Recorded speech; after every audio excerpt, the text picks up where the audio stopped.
All right. So we're ready to rock and roll? Okay.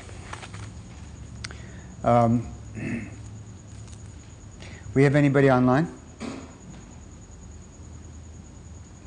not sure yet. Not sure yet. Okay.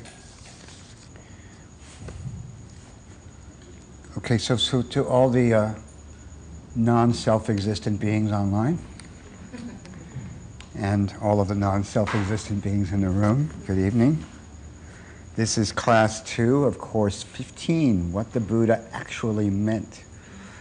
I wanted to set a motivation. I thought there's this incredible book I've been reading by Jack Kornfield. If you don't know the author, you should check him out. It's called After the Ecstasy, the Laundry, which I think is a great title. And it's really, well, you'll see what it is. But one of the things that I talked about last week, and I try and talk about all the time,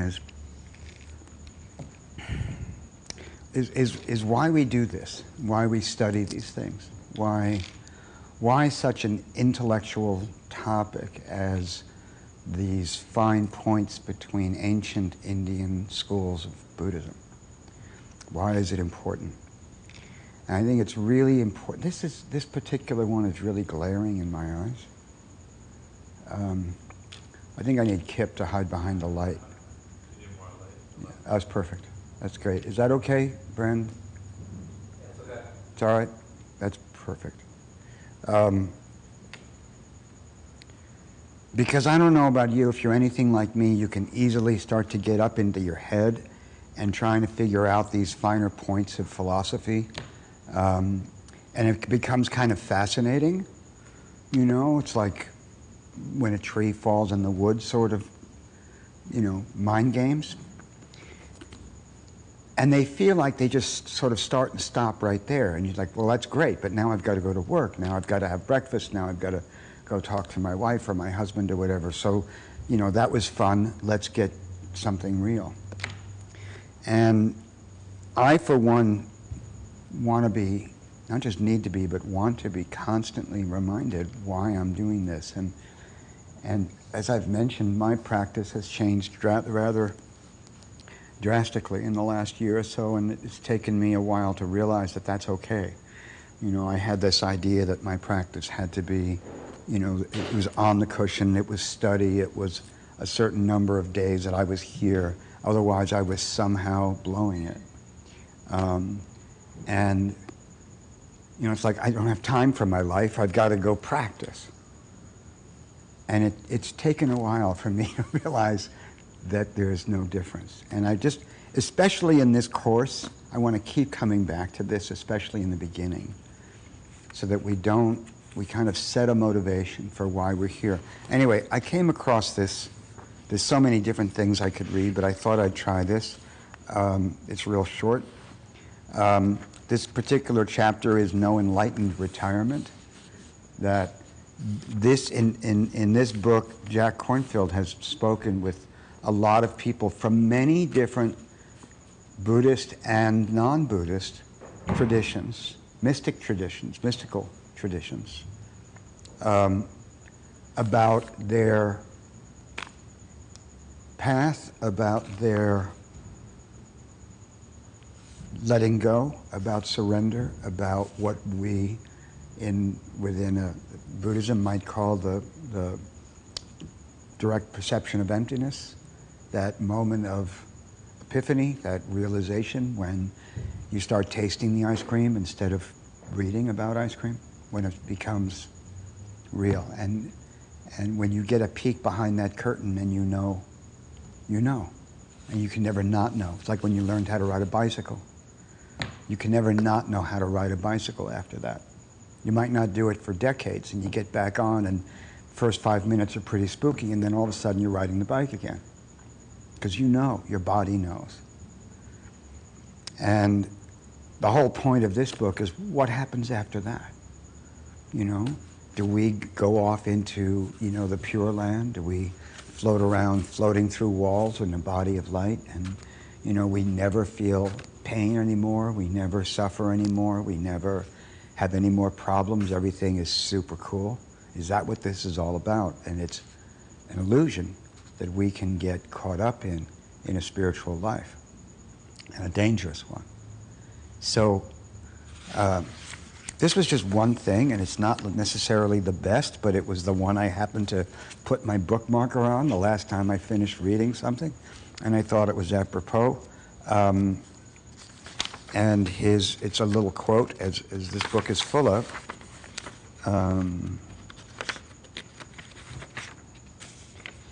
Let's see. And he is writing, "We may become confused about what to do with our life, about how to live in our family or society. We may worry how our spiritual life can fit into our ordinary way of being, our ordinary work. We may want to run away, to go back to the simplicity of the retreat or the temple. But something important has pulled us back to the world, and the difficult transition is a part of it." And if any of you have been on retreat and have come back from retreat, there is always that re-entry. Even here, if you really find yourself inspired by a class and then you go back out and you get in the car and somebody cuts you off, or you wake up tomorrow morning and you go into work and somebody gives you a hard time, or you oversleep, and it seems like nothing happened. You didn't learn anything.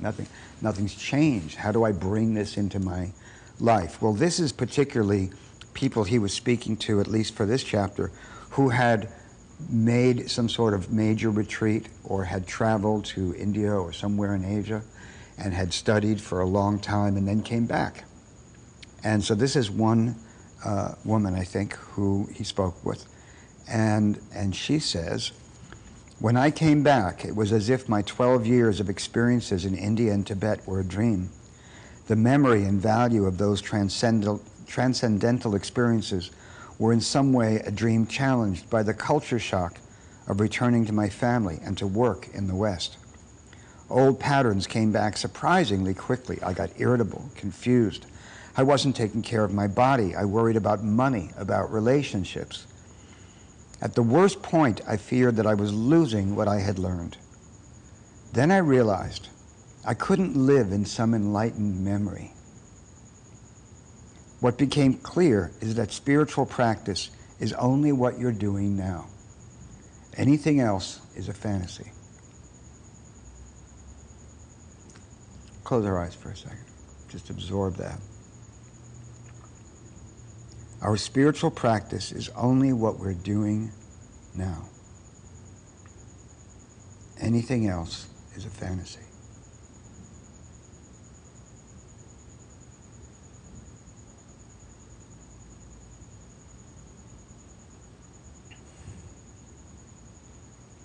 Okay. That is my opening prayer for this class. Now to the intellectual stuff. Okay.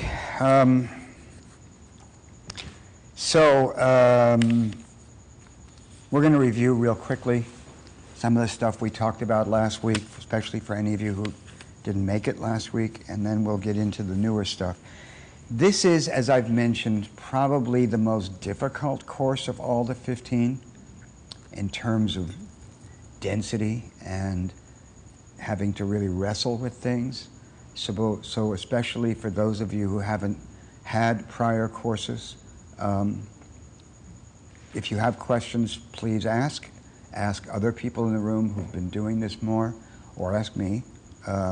And we'll go back and we'll review as often as we need to, okay? So don't feel like you have to know this, or if you don't understand, there's something wrong.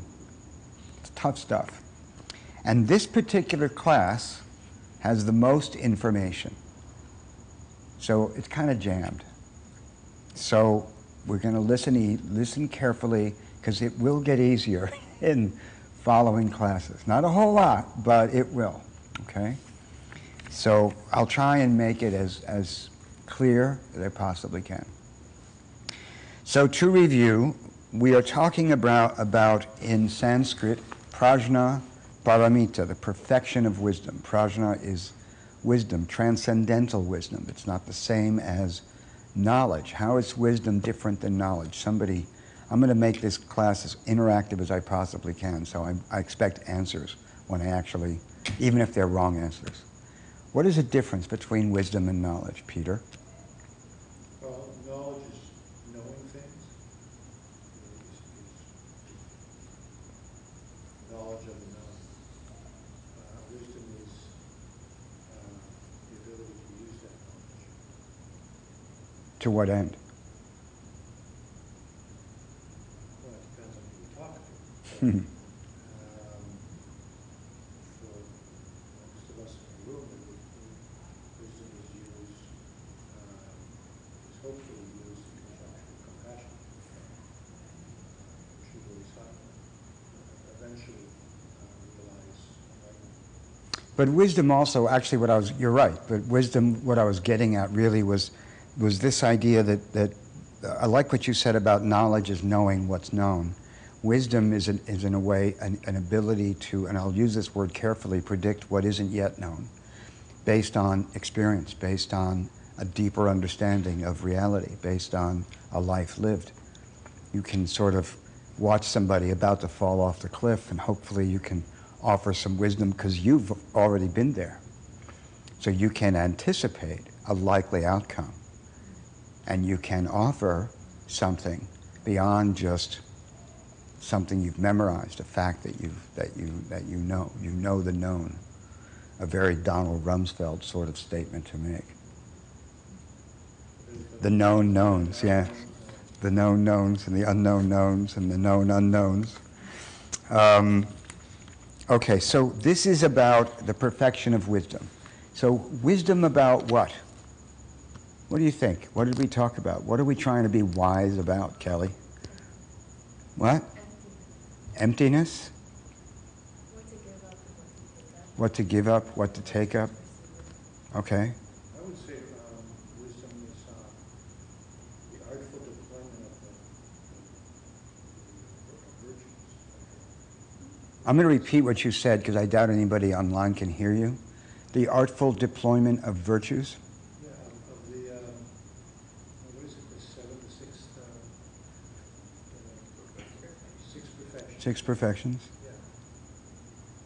Yeah. Okay. But what is it we're being, so we're being wise, we're trying to gain wisdom about emptiness. But emptiness is what? We're trying to get, a broader thing is we're trying to understand how things work. We're trying to understand the nature of reality. The very nature of how things happen, why things happen. To what end? So we can manipulate it?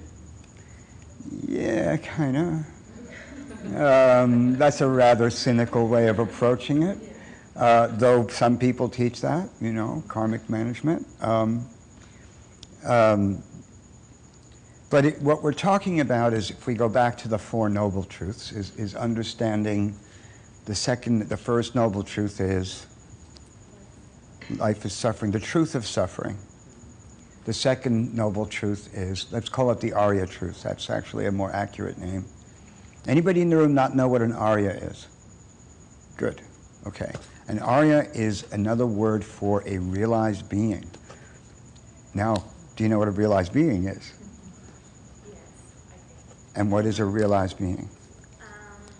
Well, like self-realization? Yeah, okay, in a way, but there's a specific reference within the Buddhist tradition, which is someone who has had this experience of what we call the direct perception of emptiness. There's a phrase in your reading the translation from the Buddha, where he uses the phrase that the path of purity. We'll come across it tonight, the path of purity, but it's the direct experience of the true nature of reality. Yeah. So a realized being is someone who's experienced the direct perception. That's correct. So a realized being is someone who has realized the true nature of reality. Okay? And in Sanskrit, that's called an Arya. It has been, in English, it's Aryan, unfortunately used in some unfortunate ways by some unfortunate people. But it is, I think, literally superior being, which is, I think, where the Nazis grabbed onto it. But it is someone who has realized the true nature of reality. Or in other traditions, you might say, who has touched God, who has seen the face of God. It's a nice way to put it, actually. So what are we doing here? We are looking at Tsongkhapa, who is the founder of the lineage that is mostly what these teachings are grounded in, the teacher of the first Dalai Lama, considered by many the greatest, certainly Tibetan Buddhist scholar and of all time. 1357 to 1419 are his dates. But it's his explanation of what's known as the mind-only school. And we talked about this. The mind-only school is one of 4 ancient Buddhist schools. Anybody remember this? Okay, so mind-only. And what this class is basically doing is comparing and contrasting mind-only with the Middle Way school. These are the 2 schools we're most concerned about. The other 2 we're not really dealing with. And the reason that we're doing that, well, let me actually make sure I remind you of the perspective. Our perspective on the one hand is Middle Way. This is what's called the higher school. Specifically, it's in English referred to as the consequence school of the Middle Way, which again in Sanskrit is Madhyamika Prasangika. There's actually 2 parts to Madhyamika. One of them is called the independent school, one of them is called the consequence school. We don't have to get into all of that, but it is the consequence school that we are grounded in here, and that understanding of emptiness. The mind-only school is considered a bridge to the consequence school, to that highest understanding of emptiness. And it is taught in a rather profound way here and in other places, because it'll help us grasp this idea of emptiness. Because, I mean, what is emptiness? Is emptiness just, empty space? Is it an empty cup? Is it a void? Is it nothing? Is that what this is all about? A big nothing? Not really. But it's trying to grasp a negative. It's trying to grasp the absence of something. And that's one of the reasons I like to start with passages like from Jack Kornfield's book, because you can get lost in this stuff, in this kind of like, well, it's the negative of the negative of the negative, and the parts within the parts within the parts, and we're going down the rabbit hole of Alice in Wonderland, and we don't know why, or because we're getting so caught up in trying to just keep up with these ideas, or we're getting so enamored of these ideas that we lose focus. But we are understanding the mind-only school in order to better understand the higher teaching.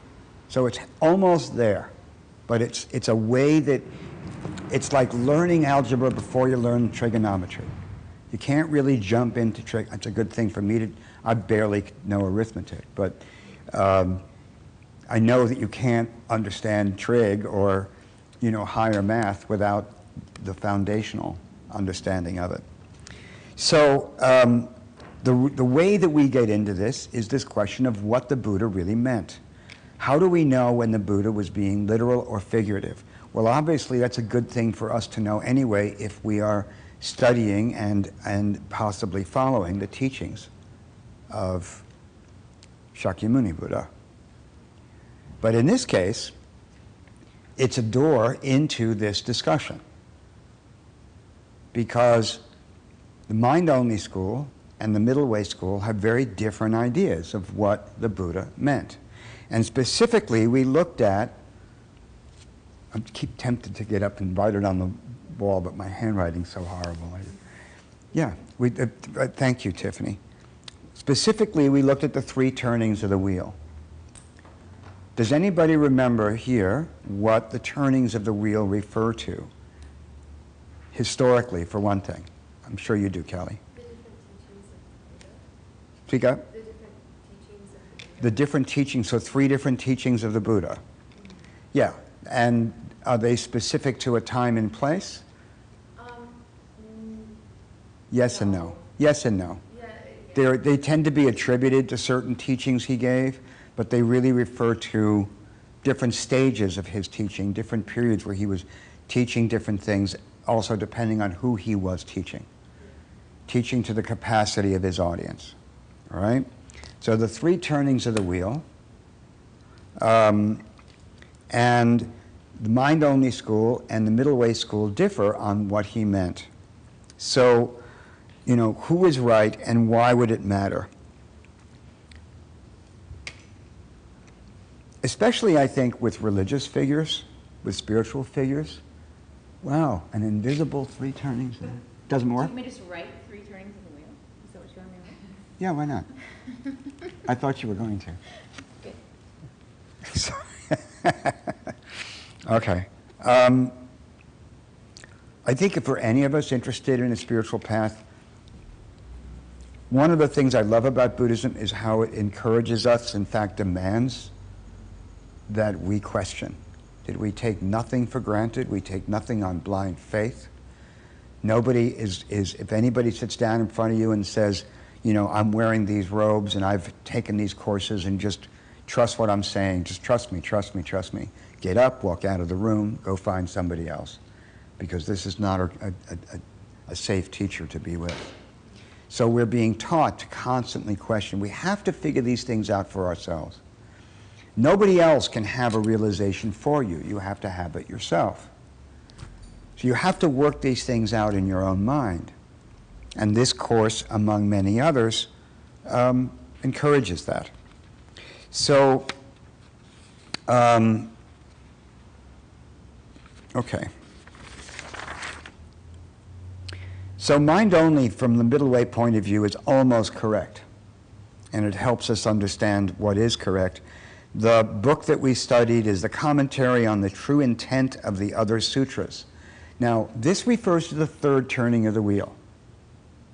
So the 1st turning of the wheel, the Buddha taught, anybody remember?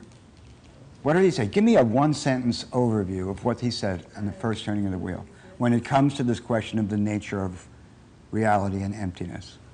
So that All all things exist? things exist. All things exist by definition. All things exist self-existently. Everything you see is what it is. Okay? Everything exists. 2nd turning of the wheel, what did he say? Somebody else. Nothing exists. Completely contradicted himself, right? The Heart Sutra, which I always carry around with me, is there's some very famous Vulture's Peak, which is where he gave his teaching. The 2nd turning of the wheel.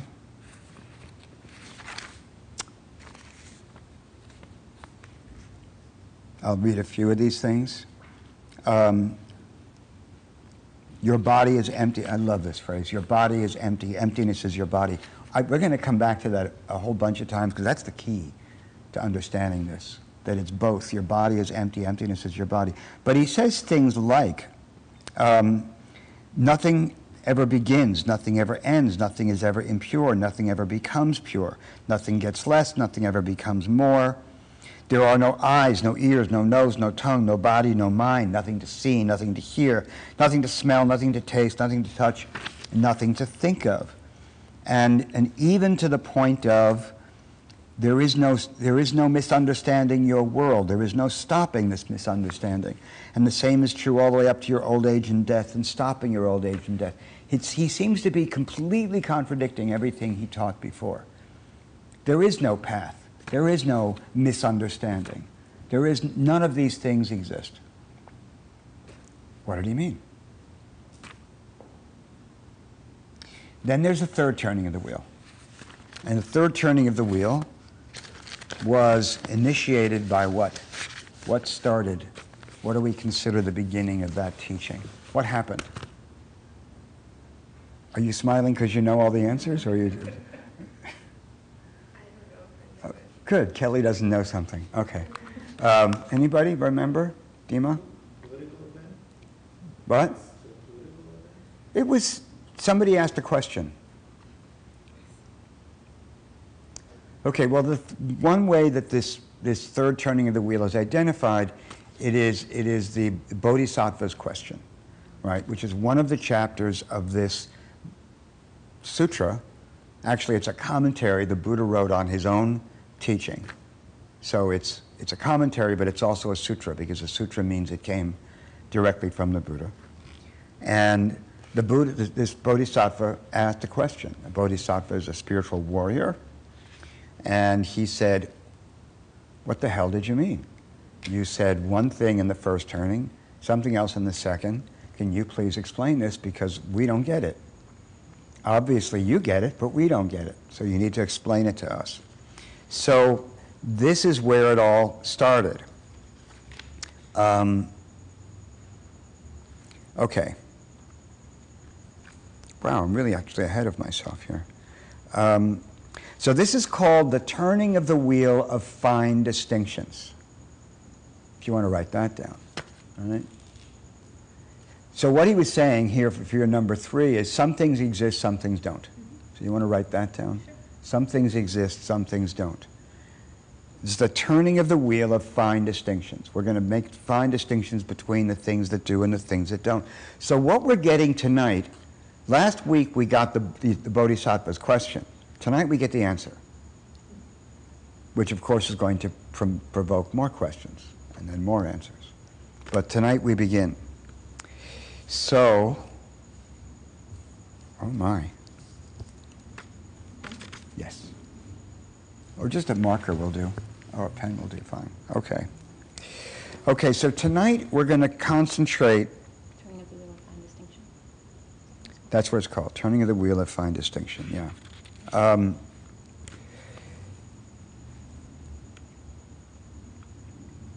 Okay, so let me just read this.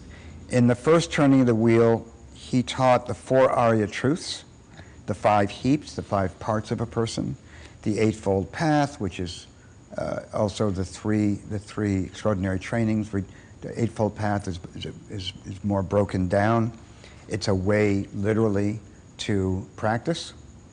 So he taught that. And that things have their own inherent nature. This is what their own inherent nature, self-existence. They exist naturally, they exist. These are all synonyms for each other. Then in the second, he said these 5 things. Nothing had any nature, nothing has any nature of its own. Nothing starts, nothing stops. Everything is in a state of peace from the beginning. Everything is in a state of nirvana. Those 5 things. So we're going to concentrate on the first. Nothing has any nature of its own. That's what tonight's about. Nothing has any nature of its own. Okay? And we're going to hit on the second one a little bit here, and then we're going to move on to the next 4 in the next class. So if I say there's no pen here, if the Buddha said there is no pen, what do I mean by that? Do I mean it doesn't exist at all? No, it doesn't mean it. So what do I mean?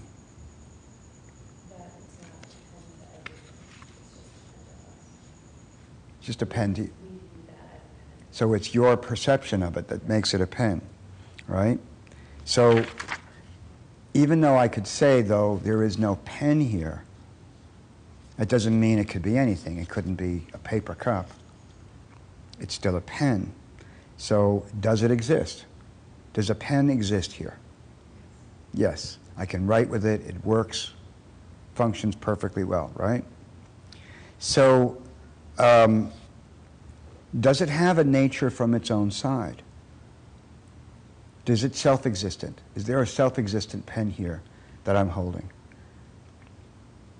If everybody leaves the room, all the dogs leave the room, all the humans leave the room, this is sitting here, is it still a pen? No? You're right, from the wrong school. From the middle way school, from the middle way point of view, you're correct. There is not a pen here self-existently. But we're mind only. Right? In order to understand this, we have to, especially for those of you who've studied middle way, you've got to toss it out. All of it. And this will get you back to it with a deeper understanding. You've got to trust this idea. It really will, okay? From the mind-only point of view,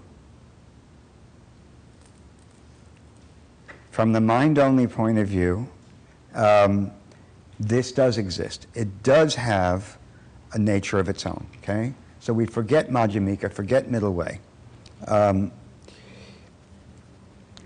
For these first 8 classes, approximately, you're going to be thinking mind only. Then we'll get back to the other. Actually, I'm going to go back and forth a little. I'm fudging a bit. But generally speaking, you've got to learn to think this way. So those of you who haven't studied middle way yet, you have an advantage right now. Right? Because you haven't learned the other one. So actually, it's pretty cool. Okay. So, yes. Yeah. Because I've never thought of it like in correlation with the pen. Yeah. Just wondering, I know we haven't really got into like mind only what their idea of how things exist are yet with this course, but would it be that the pen still existed? I thought it just came from the same bhakta, the same karmic seed. Yeah, you're getting ahead of. But I'm wondering, could you say that it exists? In mind only, yes, you could say that. Yeah. And I'll cover that tonight. Oh, okay. Yeah. Okay?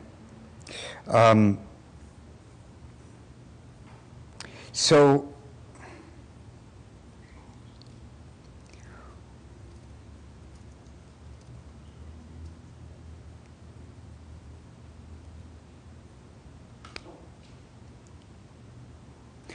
the Buddha answers the Bodhisattva when the Bodhisattva says, "What did you mean? Did you really mean nothing exists?" He answers him and says, "No, I was speaking figuratively." It's essentially what he's saying. I was speaking figuratively. So why would he do that? Why would he say, because what is the middle way? I think you might remember this if I taught you this last week. Of these 3 turnings of the wheel, from the middle way point of view, those of you who know, which of these 3 is literal and which 2 are not?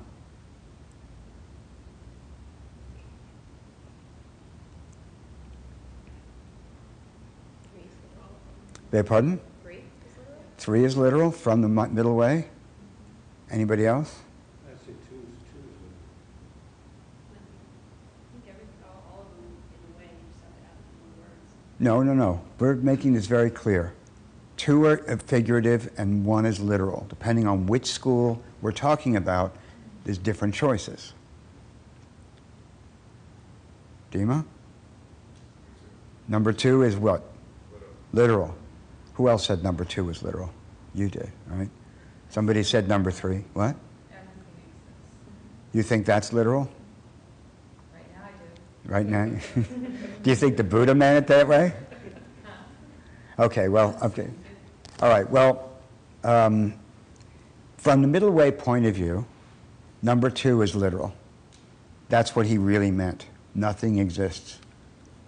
But we'll explain what that means. It doesn't mean everything is an illusion, it's all a big dream. It's a little more subtle than that. It's a lot more subtle than that. From the mind-only point of view, number 3 is literal. And the other 2 are figurative. Okay? So put on your middle way hat here for a second, and you assume that number 2 is what he really meant, but in number 3, he waffled. Said, well, sometimes it's true, sometimes it's not. Why would he do that? What reason would there be to do that? What reason would you do it if you were teaching somebody something? inclusionary, To be inclusive, to include? Yeah, I think that's basically it. It's what we call skillful means. To be able to speak to somebody at the capacity that they're able to understand and take them along a little way at a time. That's a pretty radical thing to say to somebody. There are no nose, no ears, no eyes, no mouth, no nothing, no path, no suffering, no cause of suffering, no nothing. I mean, that's, what? I wouldn't get it first time I heard it. And I actually know people who study Buddhism who are trying to jump to that right away. And they can spout this stuff of, oh, nothing exists. And that's what they think this is. It's all nihilistic. Or, you know, it's all one big dream. Because they haven't taken the time to really understand what we're talking about. So that's what we're doing. If we're taking the time to get back to that with a deeper understanding. So from the mind-only point of view, the last turning of the wheel, the last major teaching he gave, he was telling what he believed was the truth. He was being literal. And one of the reasons is it was the last one. So they figure, well, he's explaining the first two. So since it's the latest one, it must be the correct one. That was one of the reasonings why they said that. So it's also a way of, for us, I think, especially those of us who become teachers, to learn how to simplify our language. Does that mean that we are lying and giving people wrong impressions? No. We are speaking to people on the level they can understand and bringing them along one step at a time. So it's something that we can learn as well, and we can't really judge other teachers if we think they're not giving the full Monty on something. They may have a good reason. So don't be too quick to judge when you hear other teachers as well. Okay. So, so now we're going to actually start tonight's class. That was a sort of a review of what we've learned, okay? So, Tiffany, I need you again to write this down. So the Buddha said he had, you can erase that. The Buddha said he had three things in mind when he taught the second turning of the wheel, that nothing exists. He's now going to explain what he meant by the second turning of the wheel. Okay? And he's got three things in mind, and they're referred to as the three attributes of the mind-only school. Three, you can just write three attributes. I'm feeling guilty making you do this. I should get up and do it. Oh, I know it's fine, but still. Okay. So you sit down, because it's going to take a while to get through them, okay? Okay, so here's the first one. Things do not have any definitive nature of their own. What do we mean by definitive nature? We don't mean necessarily Webster's dictionary definition of something. We could say fire is hot by definition. We could say steel is hard by definition. We could say the flu isn't any fun by definition. It doesn't mean, what's the definition of flu? It's no fun. Obviously, that's incorrect. But we can say that by definition, the flu is no fun. The fire is hot, right? So it's the nature of something is what we're talking about. So he's saying that things don't have any definitive nature of their own, all right? A pen, by definition, writes, meaning from its own side through its own nature. It writes on its own. So let's try and imagine something that doesn't exist by definition. The key word in that was imagine. Imaginary things don't exist by definition. Like a horned rabbit does not exist by definition, because it exists where? In your imagination, right? So there is, the first of the three attributes is called a construct. A construct. The Tibetan word for this is kuntak, K-U-N-T-A-K. But in English we'll call it a construct. It's a construction of your mind. It's a construct. An example, classic example, is a sky flower. Is a sky flower possible? I know there is an air plant because somebody just gave me one, but is a sky flower possible? Something that can grow in midair without water, without any sustenance at all. Is that possible? Does anybody think it's possible? Okay, so this is a gross example of a construct, a kuntak, right? Does a kuntak exist? Does a sky flower exist? Yes or no? Yeah. What? No, all right? Can you imagine it? Yes, okay. So a kuntak is a mental construct that does not have any definitive nature of its own, okay? There are two kinds of constructs. One that doesn't exist, like an air flower or a horned rabbit, though you could say it exists in your mind, but we're not talking about that. We're talking about that it doesn't exist, it's only in your mind. And then, but there is no corresponding reality to it. The other kind is a kuntak that does exist, meaning it does have a corresponding reality. And there's a classic example of this, which in the Tibetan, I think, is called the boy named Tashi. I've been using the name William. So let's talk about this. You have a baby boy that's born. The parents decide to name the baby William. Okay? So by the next day, they have a mental image of their mind, in their minds, bless you, of a boy named William. From that point on, they think of that baby as William. All right? So where's the kuntak? There's a difference between the boy child when the child was born and the person they begin to think of as William. I wonder if this is where I want to show this thing. Yes, actually it is. I have a film clip. Just give me a minute, Brandon. If you think of the child out there and the parent here, in between is this construct called William. Does this make sense to everybody? So out there is this crying blob of flesh. And here is me perceiving this crying blob of flesh. And in between is this mental image of William. That's the kuntak. That's the construct. We're not saying there is no blob of flesh that's crying. We're saying that William is the construct. Do you understand? William, all right? So constructs are created through names and thoughts. It's a label that you put on something. You understand? Okay.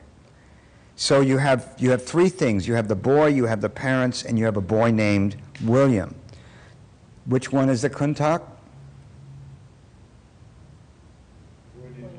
Boy named William. Okay. Does a boy named William exist? Yes, from mind-only point of view, because there is a boy that corresponds to that idea. Now, I didn't say it exists definitively with its own nature, but a boy named William exists because this is one kind of kuntak. There is a corresponding reality, as opposed to a horned rabbit, for which there is no corresponding reality. So there's two kinds. The kind that are only imaginary and the kind that have a corresponding reality. Both exist in the mind, both are constructs, but one has a corresponding reality to it. Okay? So this is the first thing the Buddha said to explain what he meant by no self-nature. Things don't have any definitive nature of their own.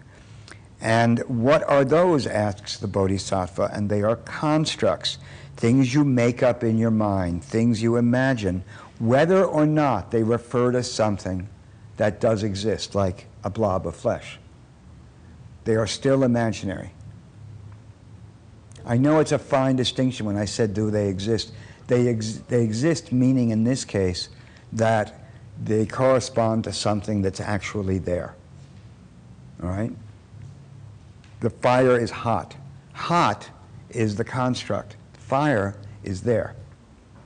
There is a corresponding, there are creatures that live in the deep oceans who congregate around these super hot, I forget what they're called. It's basically super hot water coming out of deep vents in the ocean floor.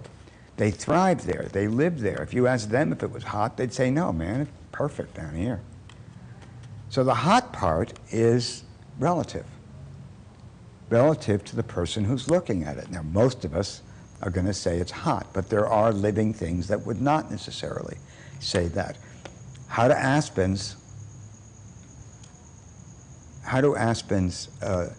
the seed pods of aspens open so that aspens can, a grove of aspens can propagate? Through fire.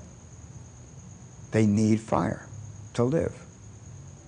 So it's a relative idea. So hot is the construct. Everybody with me so far? Okay.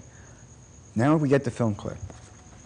I've never done this here, so I'm going to see how I can.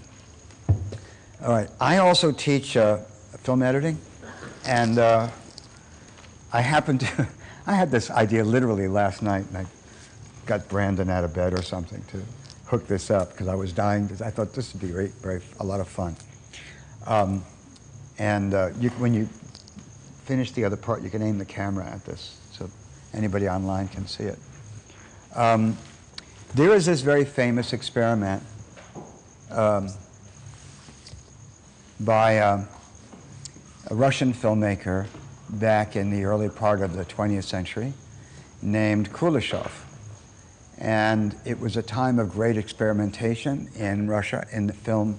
There's an interesting story behind it. There was when the Bolshevik Revolution happened, there was a trade blockade from the West. They were trying to basically strangle the communist government. And so there was no film stock. So the filmmakers there couldn't make movies. So they were taking other people's movies that were already there for viewing and playing with them. And there were some very creative people who were working, and they were basically creating the cinematic language that we still use today. And one of these great minds was this man named Kuleshov, and he let's see here, week 3. I'm going to actually show you 2. Which one are you looking for? Okay. Do I need to put this volume up? Lower first. Okay. Anyway, the experiment he did was, well, actually, I'd blow the surprise if I told you too much about it, but it's very short. Can I play it? Yeah, you can try. All right, well, the first one has no audio, so anybody know who Alfred Hitchcock is? Well, he did the second one that I'm going to show you. So, go to full screen. And can I take this down? Yeah, please. All right. Is the camera focused on this? Hold on. On the wall? Do we have the image yet? It's right there. Oh. It's, yeah, there. Do we have the image up there yet?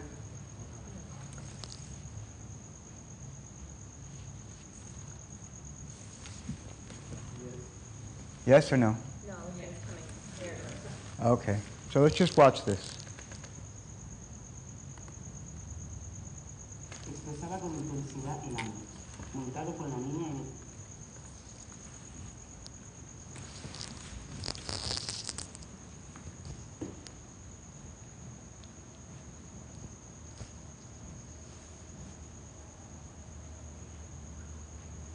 That's it. That's the original one, okay? So what was the experiment? He showed this to film students, and generally speaking, the film students were, one of the things they did was they were this was a very famous actor in Russia, and they were praising the subtlety of his performance, and the way that he looked at the bowl of soup, and this girl in a coffin, and this beautiful lady on a couch, and how he was able to express hunger, how he was able to express sadness, how he was able to express longing or desire. The fact is, the shot of the actor is identical. It's the exact same shot each time. And what this experiment demonstrated was that by juxtaposing an image such as a bowl of soup or a dead girl in a coffin with the face of the actor, a new image was created in the audience's mind, which was referred to as a third image, which was basically what you were reading into it was what the actor was feeling looking at these images. But they were the exact same shot every time. All right? So who is creating this idea of hunger or longing or sadness? It's not the actor, it's the audience. Here's the same experiment. No audio? Yeah, this one actually does. Turn off on your computer. Okay. Here's the same experiment done by Alfred Hitchcock. I need to do this with, give me a second. Open with QuickTime. Okay. View. Full screen. Now the third way is what one might call pure cinematics, the assembly of film, and how it can be changed to create a different kind. Now have a close up. Let me show you what it is. Let's assume he saw a woman holding a baby in her arms. Now we cut back to his reaction to what he sees. And he smiles. Now what is he as a character? He's a kindly man. He's sympathetic. Now, let's take the middle piece of film, the woman with the child. But leave his two pieces of film as they were. Now we'll put in a piece of film of a girl in a bikini. He looks, girl in a bikini, he smiles. What is it now? The dirty old man. No longer the benign gentleman who loves babies. That's what film can do for you. Or you for it, as it were. Anyway, I found it fascinating. I find it fascinating in general that editing is so related to Dharma when it comes to this. But I thought it was a very kind of thank you, Brandon, of illustrating this idea of a construct, of a kuntak, because it's the same thing. It's the third image that's created. The boy named William. Lust, sadness, hunger, dirty old man, sympathetic, kindly old man. This is all coming from our minds. It's not coming from out there, okay? So this is what the first attribute is a kuntak, a construct. Two different kinds, just to repeat.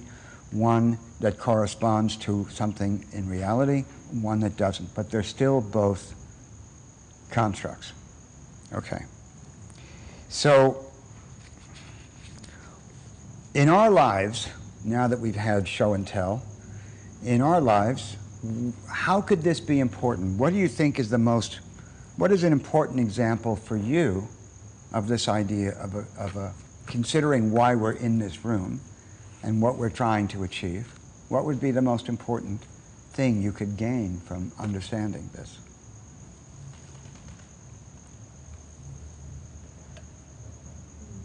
Realizing that you have a kuntak on every person that you've ever met and yourself. Okay. If you could separate yourself from that, then you change your whole world. Change your whole world. Peter? Well, I would say that everything that our senses come into contact with, we, in our ignorance, we put a layer on. And that understanding the way around that layering is really the path. Path to what? Out of samsara. Out of samsara, meaning what? To enlightenment, to freedom. But out of what? Out of what? Hmm. Out of, I mean, I don't know if I'm going to get enlightened or not. I don't know when or if or how that's going to happen, but one thing that this can have an effect, I can tell you from personal experience, it can have an effect on your life starting right now. It may not be perceptible for a while, but it can. What's the first Arya truth? What's the second? What? That suffering has a cause, all right? The second Arya truth is that there is a cause to suffering. So, where is your suffering coming from? Where is your longing, your desire, your hunger coming from? Thank you. It's coming from you. This is a rather valuable thing to understand, all right? It's essentially what Tiffany and Peter were saying, but you know, this is a very simple thing. It's coming from you. It is a construct. It's you that decides something's hot. It's you that decides something's cold. It's you that decides something is intolerably painful. It doesn't mean something doesn't hurt if you decide it doesn't. You can't just simply say, well, I'm going to pretend that this block of ice that I'm holding isn't burning a hole in my hand because it's so cold. Or I'm going to stick my hand in the fire, and if I'm a real Buddhist, it won't hurt. Hello. It's obviously going to hurt. It's what you do with that. It's what we do with it. Suffering and pain, we're differentiating between these two things. Life is going to be painful. Change is painful. Every change is painful, especially if you like things the way they are. But how do you handle that change? That's what we're talking about. That's the source of our suffering. So right off the bat, a simple understanding of something like this is helpful to you. And if you meditate on this, and if you begin to actually, drive it into your brain to the point where you can find that when you're in the middle of an argument with somebody, some little voice in you is saying, slow down, Jack, because, what you think is happening ain't. There's something else going on here. Dig a little deeper. Yes, this person is being a pain right now, but why are you this upset? There's got to be another reason, because this person isn't that threatening. This situation is not going to last forever. Why are you bouncing off the walls? Why are you screaming and yelling? Why are you running after people with a gun in your hand and cutting them off on the road? Because there's a traffic jam. There's another reason. And it's a lot bigger than the fact that somebody's upset with something. Am I getting through to you? Good. Okay. So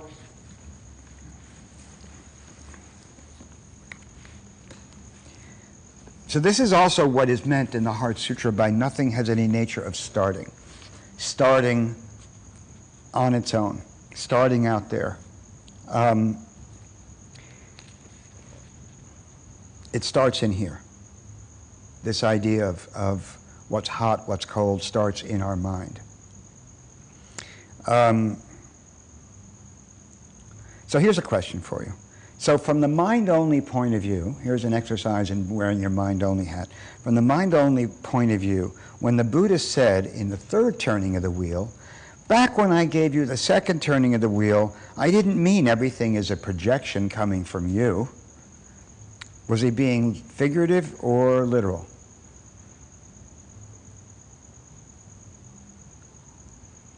Depends on the school, right? From the mind-only point of view, he was being literal. I didn't mean it. I really didn't mean it. I don't mean nothing exists. From the middle way point of view, he's being figurative. So this is just, depends on which hat you're wearing. Right? Okay, so the things in the world that don't have a nature of growing,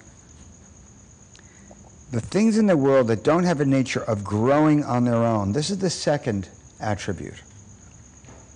The things in the world that don't have a nature of growing on their own, or in a positive way, positively spoken, that do have a nature of growing dependent on other things, they're called shenwang. S-H-E-N-W-A-N-G. I've actually seen it spelled C-H as well, but we'll do S. S-H-E-N-W-A-N-G. And you can put changing thing. Okay? So a shenwang is anything which has its own causes and conditions, meaning basically 99% of your world. Okay? Anything that is dependent on its own causes and conditions is a changing thing, is a caused thing, same thing, is a functioning thing. It took me a while to get the fact that these were actually synonymous when it comes to these ideas. It functions because it changes. The pen writes, the second I do this, it's changed. The second I write with it, something has changed. The second I move it, something has changed. Something that's unchanging couldn't move, couldn't function, couldn't do anything. It could never change. Have to stay. That's unchanging. So we can use the words synonymously in this case, okay? So is a kuntak, a construct, a changing thing?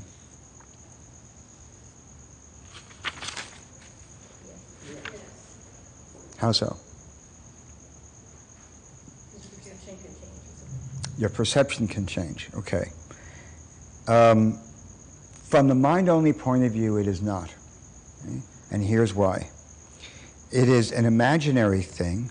It is the perfect idealization of a thing, like a skyflower or a boy named William, and that doesn't change. That fact doesn't change. It doesn't mean it isn't true, but it is unchanging. Think of it this way. I think this will help. The fact that there is a temperature in this room is unchanging. The temperature changes, but the fact that there is a temperature in this room is unchanging. There is always some temperature in this room, okay? So a name can change. William could grow up and call himself Bob, or you could start calling him Willie, or Bobo, or whatever, right? But the fact that he's called something is unchanged, is unchanging, rather, what I should say. The fact that there is a label, the fact that there is a construct doesn't change. The nature of that, the may change from Willie to Will to Bob to Sam to Barbara if there's a sex change operation. But there is still a label. There is still a construct. The existence of that construct is unchanging. It's a fine point, but it's an important one. Should I say it again? Everybody got it? Okay. The fact that a pen, in this case, right, doesn't have any nature of its own because it's dependent on its causes and conditions is constant. It never gets, from a point of view of emptiness, meaning it is empty of being independent of its causes and conditions, it never gets less so or more so. It is always 100% empty of being independent of its causes and conditions. That's a constant. That's unchanging. Right? Okay.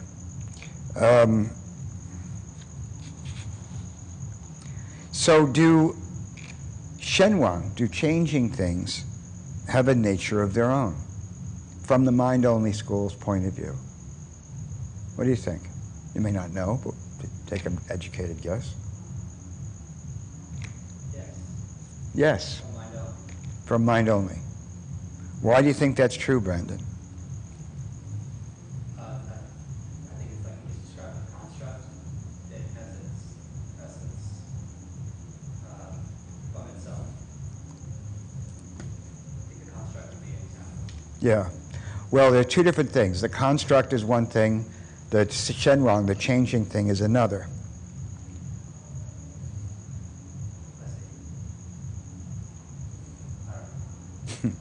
Well, actually, it was a good guess, because you're right. From the mind-only point of view, the shenwang does have a nature of its own. What kind of nature of its own? Doesn't it have a nature of growing independent of its causes and conditions? But it has a nature of growing from its causes and conditions.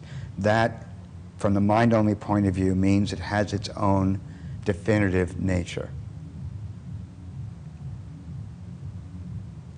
So, to repeat this idea, the Buddha isn't saying in the second turning of the wheel, your nose doesn't exist. What he's saying is your nose doesn't exist independent of the causes and conditions. It is dependent on causes and conditions. Now, a fine point on this is what are those causes and conditions, and that will help define the difference between mind-only and middle way, which we will get into. But from a middle way point of view, one of those causes and conditions is your karma. Mind-only, not quite that. So with mind, from the mind-only point of view, everything could link, I mean, anything you could think of could have a definitive nature, right? 99% of everything, yes, from a mind-only point of view. I'll tell you that on the next third attribute, okay?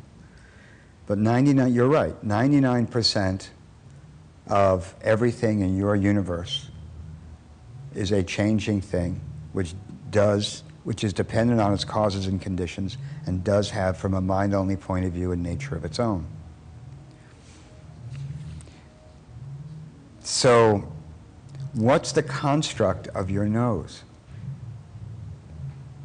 What's the kuntak of your nose?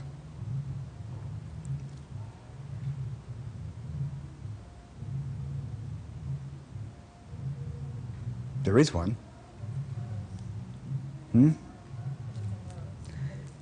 That it's a nose? Well, let's be more specific, just for clarity's sake, that it's your nose. Okay? So the fact that it's your nose, or a nose, or nose, is a construct. It doesn't walk around saying nose. There's nothing in here that exudes nose until we label it nose. My nose, your nose, a nose. We gave it a name, nose, okay? But it also exists as a changing thing. It falls off, it grows bigger, it get a nose job, it's smaller, gets a pimple, whatever. It's a changing thing. It functions. We breathe through it. So it's also a shenwang. It's also a changing thing. So from the mind-only point of view, there is that blob of flesh that's crying. But the boy named William is the construct. So there is the shenwang, the changing thing, which is the blob of flesh, and there is the construct, which is the boy named William. One exists only in your mind. Okay? All right.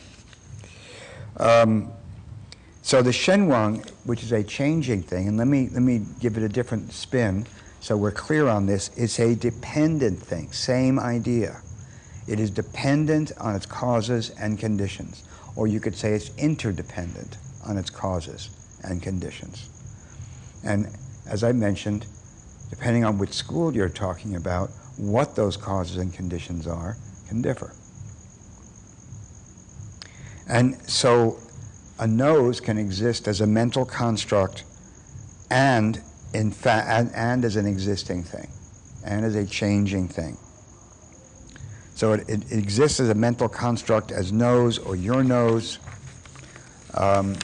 If anybody remembers or has Chi Jedrock, who was here for Geshe Michael's class, he differentiated between the clock, a clock, and clock. The concept clock. Chi Jedrock is a mind-only teaching.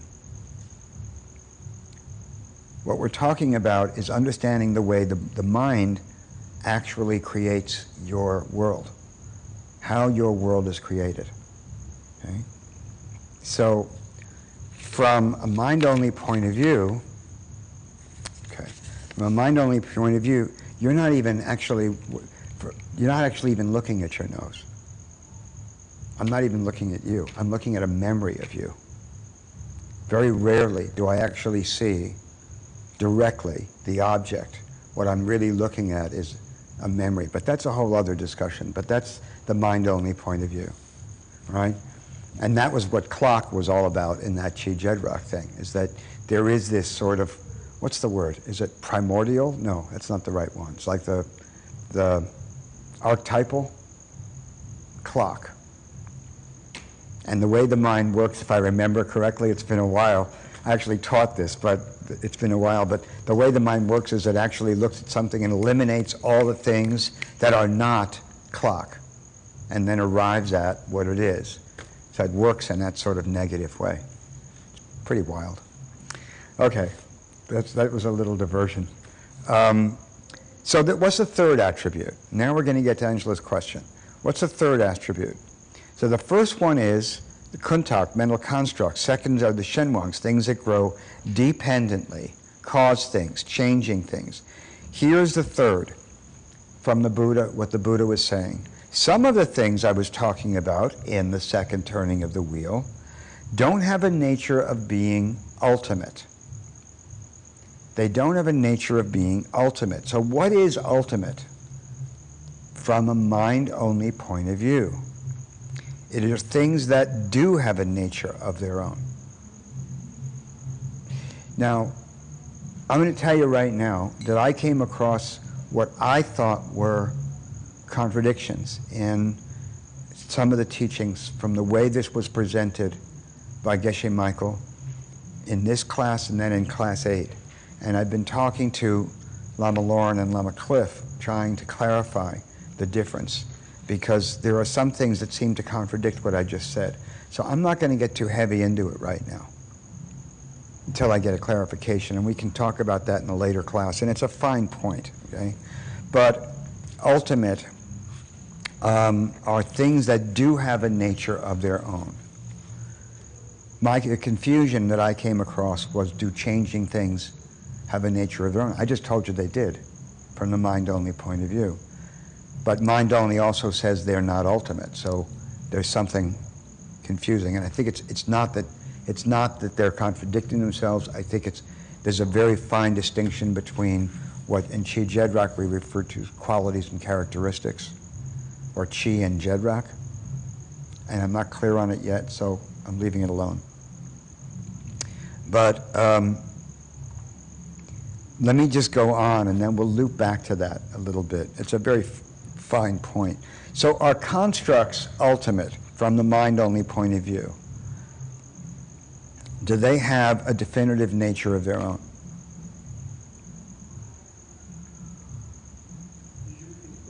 Do constructs have a definitive nature of their own? No. So they're not ultimate. Correct.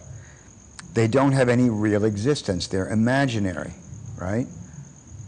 Remember the boy named William. Without the mom or dad there is no boy named William or friends who know him as William. That William doesn't exist. That's the same idea that this exists when nobody's in the room, but is it a pen? The idea of pen is a construct. There is a cylinder out here with liquid in it that's dark and all this cool stuff, but it doesn't have that label, so it's not ultimate. It can't be ultimate. The definitive proof that something is an ultimate, a Shenhuang specifically, since I brought this up, is that when you have the direct perception of emptiness that we talk about, are you perceiving a changing thing? No. Is emptiness a changing thing? Is emptiness a thing? No, emptiness is not a thing. Emptiness is the absence of something. The absence of being independent of causes and conditions, in this case, right? So it's not a thing that you can see, that has attributes, that has, attributes. It's the absence of something. So when you have the direct experience of this absence, you're not seeing a changing thing. Emptiness, to answer your question, and I'm going to elaborate on this a little bit as we go, emptiness is one of those things that we consider unchanging. All right? Emptiness doesn't change. It's like empty space. Give me a few minutes and I'll give you a clarification on this, okay? But when you have the direct perception of emptiness, you see nothing. There is no changing thing that you are focused on. You are focused on the absence of changing things. So because this is a changing thing, it can't possibly be ultimate, which from a Buddhist point of view is proof that it is not ultimate. Okay? So a changing thing is not ultimate, yeah. But why isn't emptiness considered a construct? Because it isn't. It is, actually. Emptiness is empty. Bear with me. Bear with me.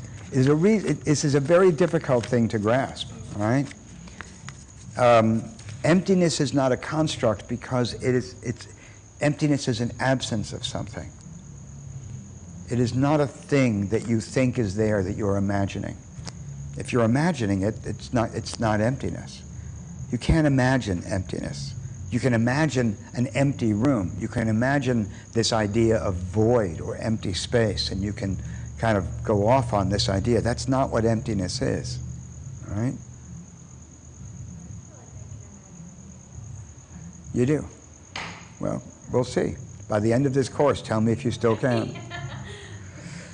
But let me keep going because we're going to get more deeply into that.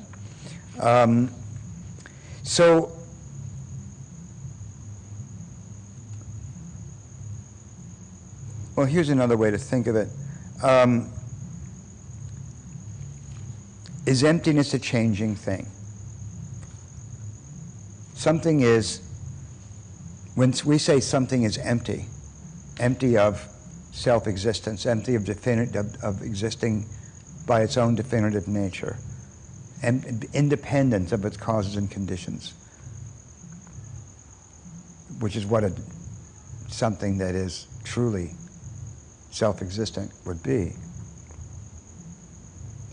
But if we say this pen is empty of existing independently, it is always 100% empty. It is never 50% empty. It is never 150% empty. It is always 100% empty.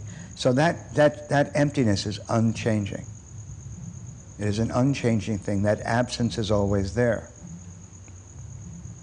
When a pen comes into existence and goes out of existence, does it get more or less empty as it comes in or goes out? If the pen goes out of existence, what happens to its emptiness? It goes out of existence too. So emptiness can go in and out of existence, but it can't get more or less. And you think of the word growing, which is why we started this part of the class. Growing is this idea of starting, that it grows, it gets bigger. Nothing grows. Right? Nothing gets more. Emptiness doesn't grow. It either is or it isn't. The second something comes into existence, it's 100% empty. It stays 100% empty until it disappears. So that's unchanging. Okay, so the word in this case is Yong, in Tibetan, is Yongdrup, Y-O-N-D-R-U-P, and they define it, the way it's translated is totality. Something is totally empty. 100% empty. So totality, which is a code word in mind only for emptiness. Okay?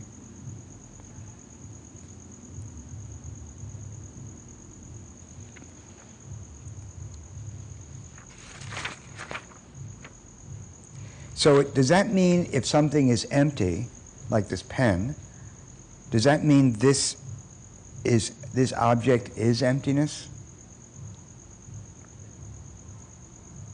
No. No, it isn't. You're right. It's not a trick question. You're right, okay? The thing that comes into existence is a changing thing. The emptiness is the absence of it being an unchanging thing, or the absence of it being an independent thing. So emptiness is always the absence of something. Right?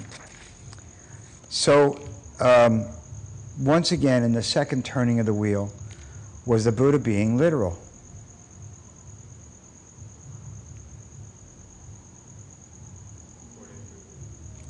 That's the right answer. According to which school? According to mind only. Was the Buddha being literal? According to middle way? Yes, okay. So the Buddha was saying there are certain things like mental constructs that don't have any definitive nature of their own, and there are changing things all around that don't have any nature of being independent. They are dependent on their causes and conditions. So that is their Yongdrup, that is their emptiness. Constructs are empty of having any definitive nature of their own.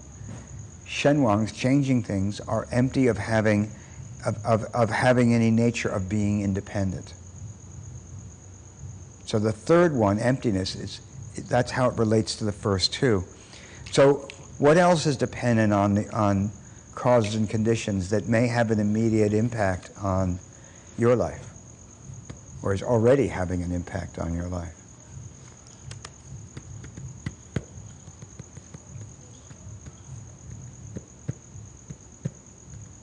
Your karma, we could start with, all right? Your karma is dependent on, is karma some force, the wayward wind out there blowing around, and you have good parking karma today because the wind shifted? Is that what karma is? What is karma? The best answer to that question I've ever heard is karma is you. Karma is you. It's your actions, it's your thoughts, it's how you live your life. Your karma is dependent on those causes and conditions, and you are in control of those causes and conditions. You can make those decisions of how you react to something. And how you react to that person who's being a pain in the butt right now, that takes us back to where is the source of suffering? It's coming from you. So every time you choose not to yell back, there's a karmic shift. You're sowing a different seed. Or if you want to drop all these karmas and seeds and all this stuff, you know, you're training your mind to remember, wait a minute, you know, I don't have to react this way. I know this is not because this person is a threat. I know for me, you know, I've got all kinds of triggers. I'm becoming more and more aware of them, actually, of what triggers me. You know, I've got stuff from my childhood. I hate talking about it because I feel like I sound like a cliche, you know. But it's true. I'm finally beginning to figure some of this stuff out, of where this stuff comes from. Why do I feel so threatened, when this person says this, or when my wife says that? I can literally these days feel it welling up in my body. I never used to be aware of that before. Now I am. Why am I so threatened when somebody disagrees with me? So what? There's something else going on. The more I can, and the more quickly I can grasp that and not react in the same old, the quicker that I can begin to change the way that I react, which changes the way that I look at my world, which changes my world. You want to call it karma? Call it karma.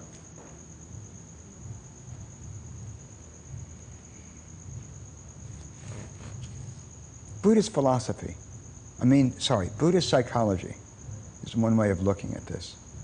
A lot of interrelations with Western psychology. Anyway, okay. So the third thing that he meant was that things don't have a nature of being ultimate. Things don't have a nature of being ultimate. Changing things aren't because... Wait a minute, I just wrote this wrong. Oh, changing things aren't ultimate because they're not what you perceive when you perceive emptiness directly. Their lack of being ultimate is their emptiness. They're empty of being ultimate. So,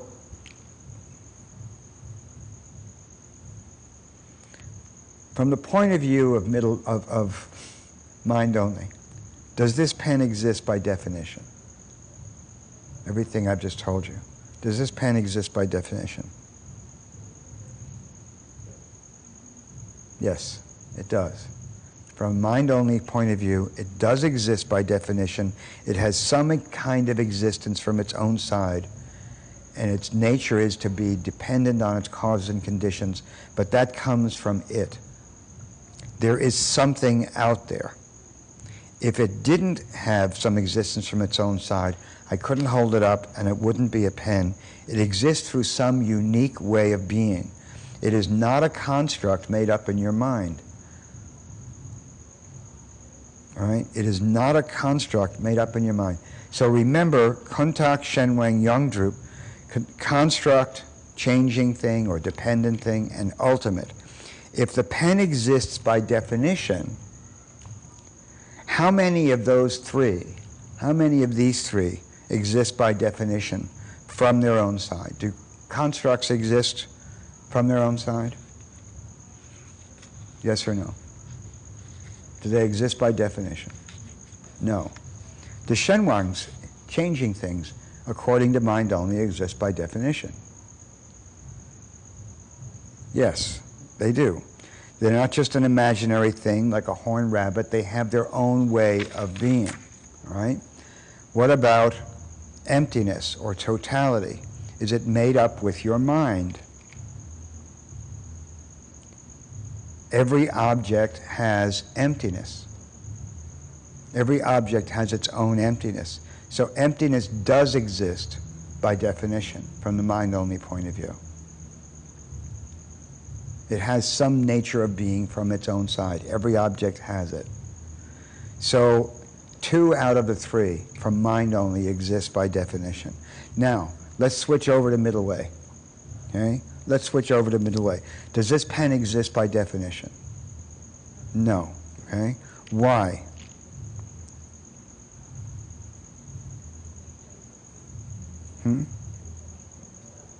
Because it's only a pen to you. It's another way of putting it.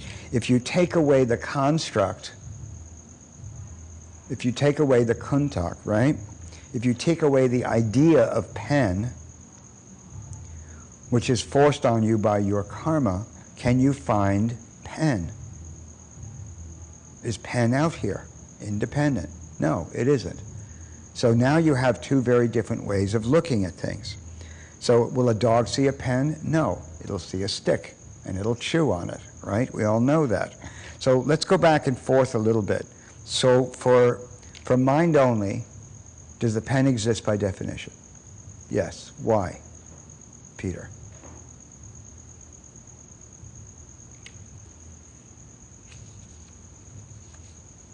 The mind-only school says that things exist from their own side. So it can exist from its own side. Said things, in this case, changing things. They have a definitive nature of their own. Right. So it does exist by definition.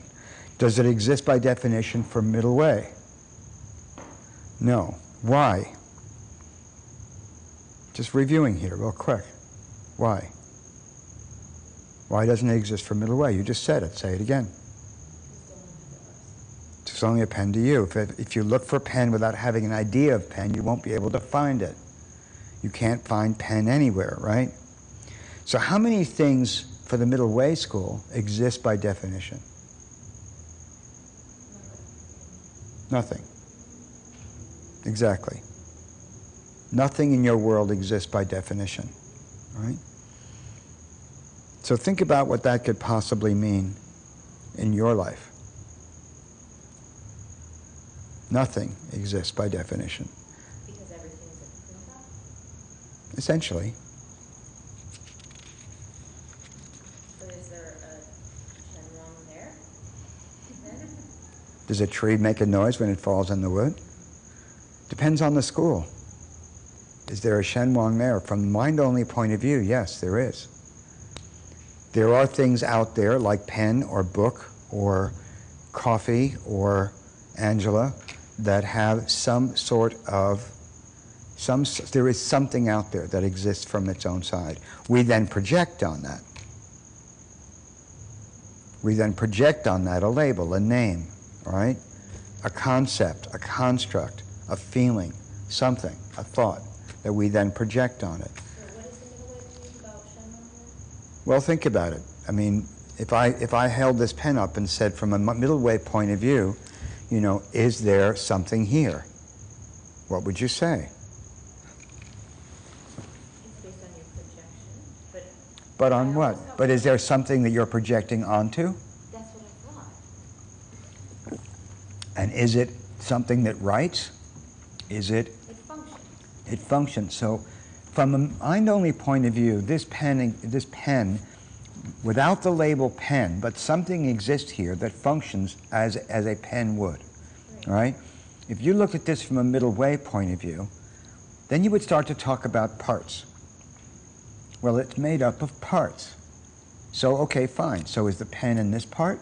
Or is the pen in this part? Is the pen in the tube that holds the liquid? Is that where the pen is? Well, wait a minute. What about, does this part have parts?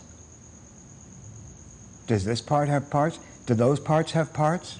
Is there a top to that part, a bottom to that part? Are those parts? Does that top have parts? That's a middle way.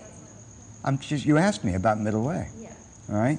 So from a middle way point of view, you cannot find the thing that's out there because you can keep breaking it down ad infinitum down the proverbial rabbit hole.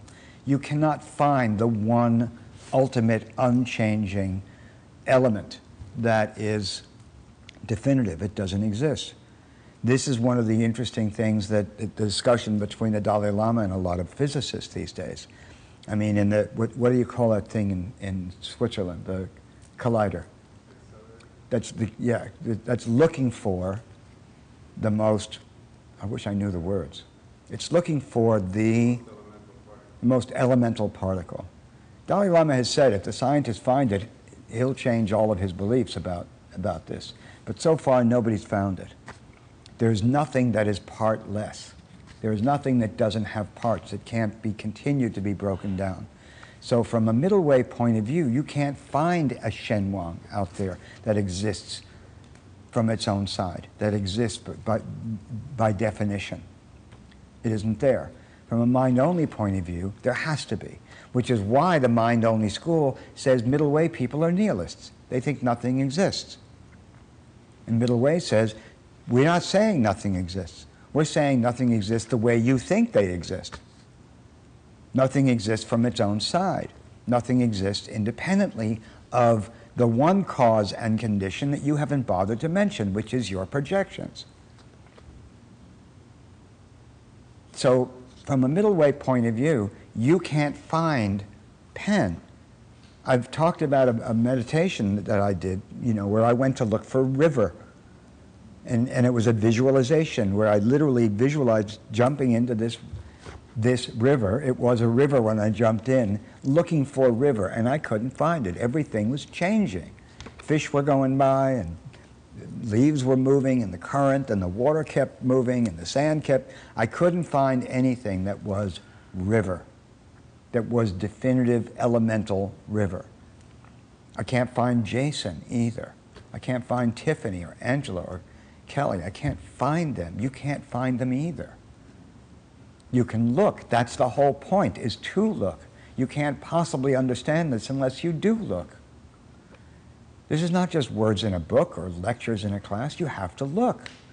That's what these meditations, these analytical meditations, are all about. Focus on a table in your living room and find table. Go look for table. Not the table, my table, but table. You'll find the leg. Fine. Is that the table? No. Well, where is the table? Where is table? Where's leg, for that matter? You have to keep looking. This is your investigation to do. I need to move along, speaking of moving along. Okay. Okay. So let's just repeat the middle way ideas. If an object is coming from its own causes and conditions, it's already coming from its own side through its own unique way of being. Once it arises from its own causes and conditions, it must have some way of being on its own. They could not imagine it existing any other way. Once it arises from its own causes and conditions, it must have some way of being on its own out there. It must be independent of me.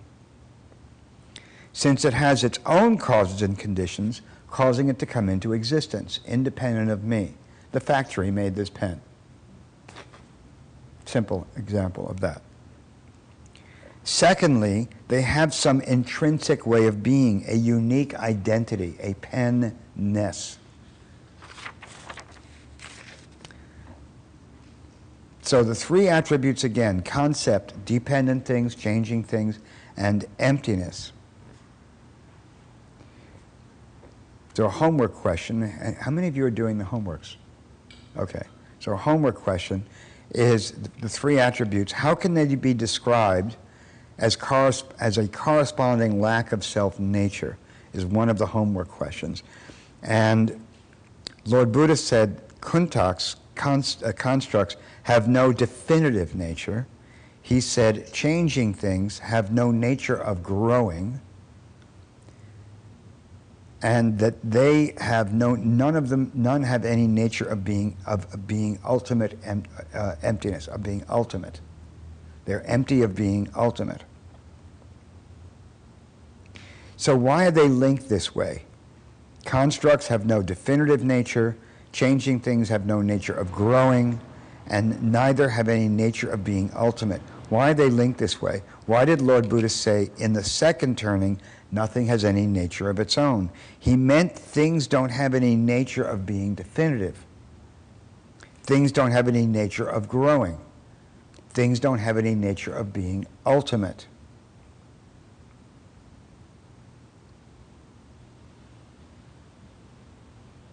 So why is it constructs have no definitive nature of their own in the mind-only school?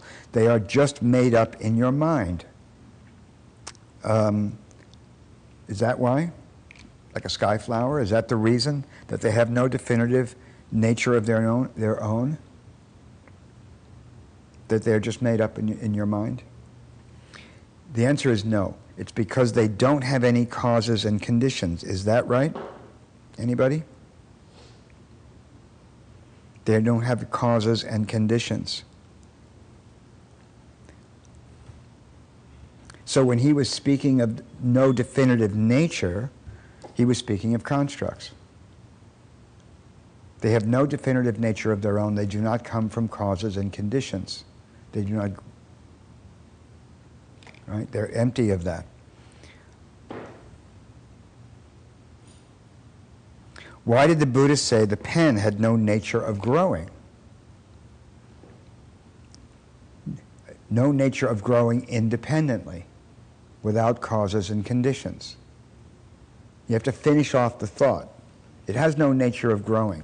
But what does that mean? It means it has no nature of growing independently of its causes and conditions.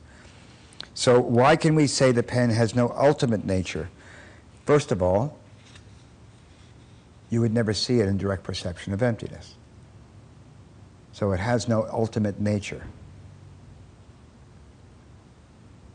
Does it have self-existence? Does it happen by itself? Does the pen happen by itself? No, it is empty of happening by itself. It has its own emptiness. So there are three examples of these three attributes. And now we're going to get back to what Angela was asking. Emptiness, totality or emptiness. The best example is empty space.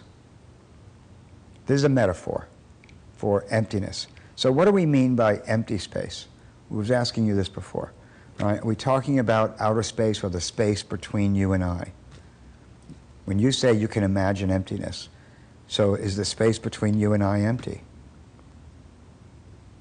Is that what you imagine? Void of everything? Okay. So, but what I can imagine is, I don't know, I guess in my mind, just because you imagine it doesn't mean it's a thing. No. Not to me. I mean, If I can imagine it, it's a positive, not a negative. I can't imagine a nothing. right, that's right. But then, I mean, you could say that for a lot of things. I mean, Well, let me give you this and see if this helps. Let's talk about empty space. When I hold this cup out here, okay? So this cup is occupying a space, all right? It couldn't occupy this space if there was an obstruction here. There'd be something in the way, like that, all right? So you could say this is an empty space. When I take the cup away, that empty space still exists. It just now doesn't have the cup in it. The empty space exists for me to be able to put the object in. So the empty space is an absence of an obstruction in that case. The empty space doesn't change whether or not I have something in it. It doesn't change. If I put the cup in that space, the empty space is still there. That's why I can put the cup there. When I take it away, that emptiness is still there. That empty space is still there. So it is an unchanging thing. yeah, I mean, that makes sense now. It's just hard for me to think of. It's supposed to be. emptiness as a- It's not supposed to be easy. It's not a construct, but that helps. Okay. Emptiness is always the absence of something. All right?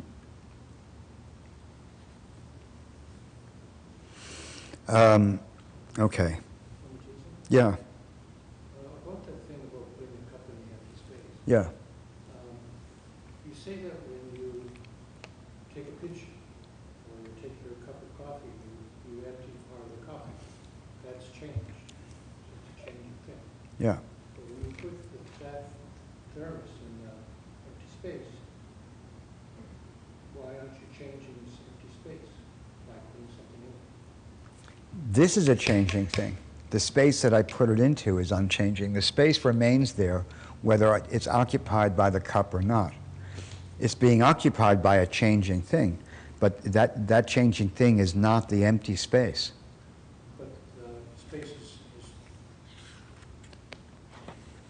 is changed by the fact That it's occupied? No, it remains, in this sense, it remains empty space. It remains the absence of because it's a negative. A changing thing has to be a positive. If this was a positive, then by putting the cup there, you're correct, it would change. If I put this into water, If I put this into water, the water would change. It would displace the water. It would move the water, correct? So the nature of something in the water would change. Is water a changing thing? But emptiness is the absence of something. In this case, it is the absence of an obstruction. That absence doesn't change when I put the cup in there. It is what allows the cup to be there. If you're thinking of it as a positive and not a negative. So if you have a pitcher, cream, and there's no cream in it, and the pitcher's sitting there, arguably an unchanging thing.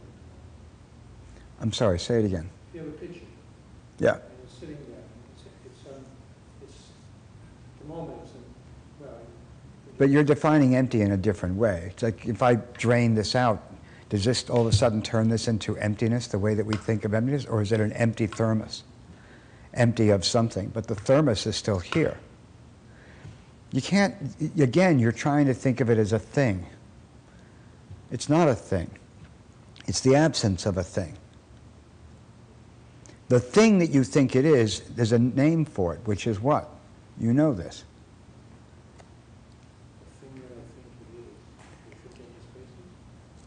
The thing that you think is there, yes, in the empty space. It's called a gotcha. Remember this term? All right? The gotcha is the thing that we think is there. All right? The empty space is not a positive thing. It's a negative thing. It's a metaphor for the negative thing. I'm not saying empty space is emptiness. I'm saying it's a metaphor for emptiness. But it is unchanging. From this point of view, it is unchanging.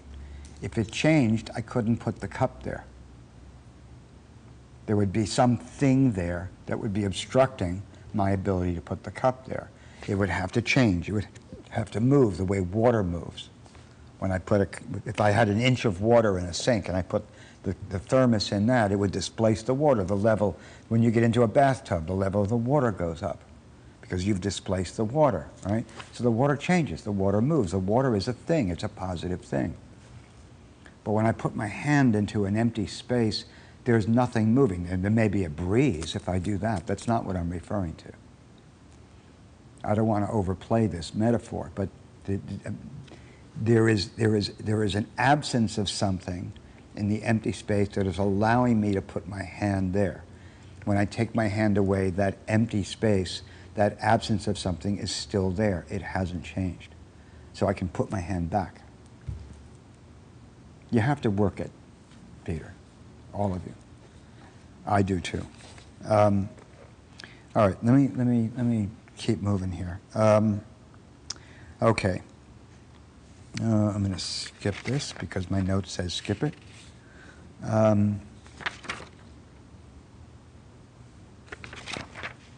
Okay, so the note here I have is that the middle way and mind only both accept this teaching of the Buddha, this idea of emptiness, this metaphor.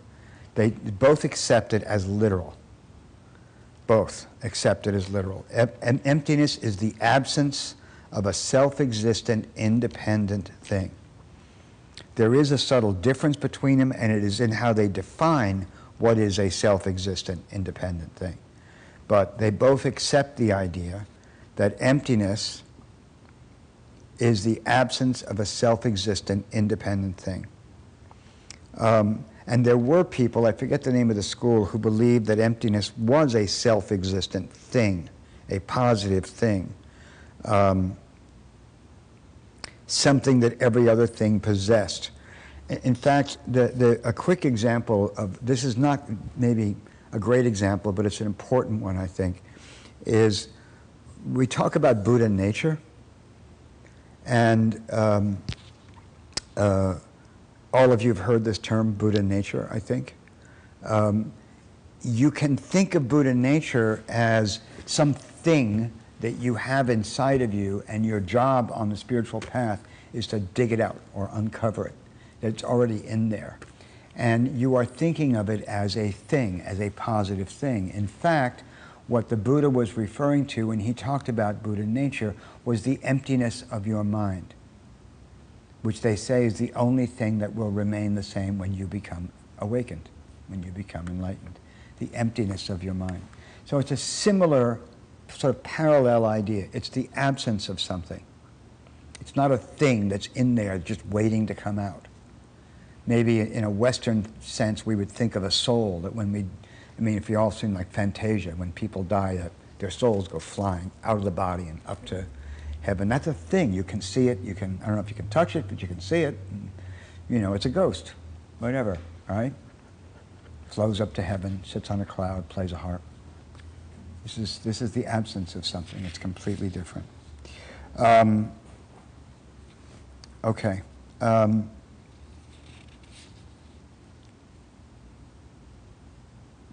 So the sky flower, the boy named William, these are examples of a construct. There is a difference in that the sky flower refers to something that has no corresponding reality, whereas a boy named William does have a corresponding reality. So there are two different kinds of constructs. The Shenwang, the changing things, these are dependent things, things that are caused. 99% of what's around you is a changing thing, a dependent thing, a cause thing, especially your own suffering, right? Your own suffering is both a kuntak, is a construct, right? But it is also a Shenwang in the sense that it is dependent on causes and conditions. This is a different way of looking at it. It's not something you can touch and pick up, but your suffering is dependent on your causes and conditions, primarily your karma. Okay? So now I want to get back quickly to what you were asking. I'm almost done, Kelly, which is, okay, so from the mind only, if you never heard of mind only, would you think the pen and your eyeball and your eye consciousness are born from the same mother? Would they be intimately connected if you never heard of mind only? Sounds absurd, doesn't it? There's a connection between my eye and the pen. They're somehow born in the same place, that they're like tied to each other, like this. It does sound absurd, but from the mind-only point of view, the fact that my eyeball is here to see the pen and that the pen is here to be seen is because they come from, as Kelly said, the same karmic seed. The pen being here and the eyeball looking at it and the eye consciousness of seeing it all come from the same karmic seed. It doesn't mean they're made of the same material, right? That's not what we're talking about. We're saying they all come from the same karmic seed. So they're sustained, you could say, by the same energy. Something I did in the past, my karma. One and the same karmic seed. So it sounds strange, but for mind only, this is true. The pen was not caused by a factory. My eyeball didn't come from my parents. Both came from my past karma.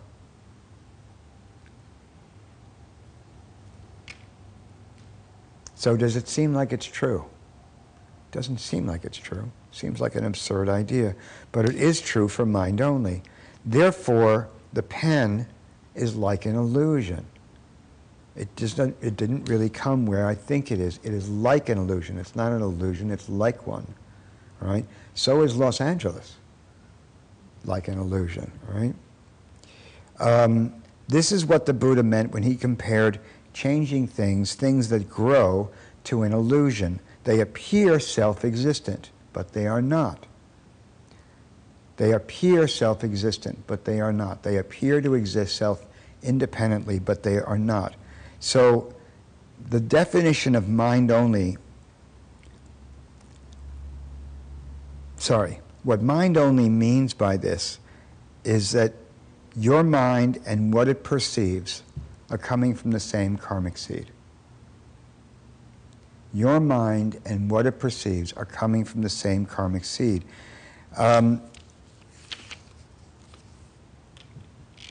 essentially, Middle Way agrees with this. This is important to remember. This is not something that I'm going to tell you this isn't true. There's a different spin on it, but essentially it's the same idea. Okay? Your world, your perception of your world are coming from the same karmic seed. The difference is where, in the two schools, is where those seeds are and how it operates. But the idea that they're coming from the same place, they both agree on. So you have to do the meditations on this, especially this idea, in my opinion, of where is Angela? Where is the table? Where is table?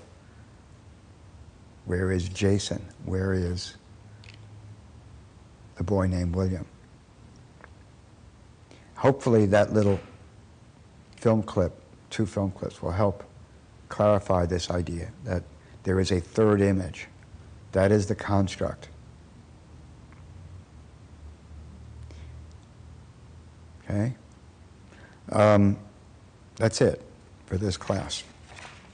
A lot of stuff. I know I threw a lot of stuff at you, but hopefully I've been able to continue to, and I'm sorry we didn't get a break. I sort of warned you up front that this thing was jam-packed with information. I'm going to consider the film clips a break. So, anyway, thank you very much. And I keep trying to find ways, really honestly, to make these more interactive. I don't like sitting up here and lecturing for 2 hours. I don't like listening to a lecture for 2 hours. I'd rather be much more involved. But I also need to get across this information to you at the same time, so it's hard to do. Even stopping for 10 or 15 minutes to show a film clip, because that's how long it takes, just to set it up, you know, immediately we're running 10 minutes late and we didn't even get a break. So I apologize for that. I'm doing my best.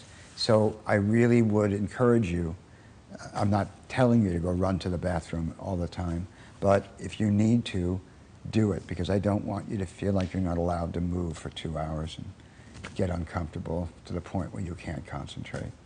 All right?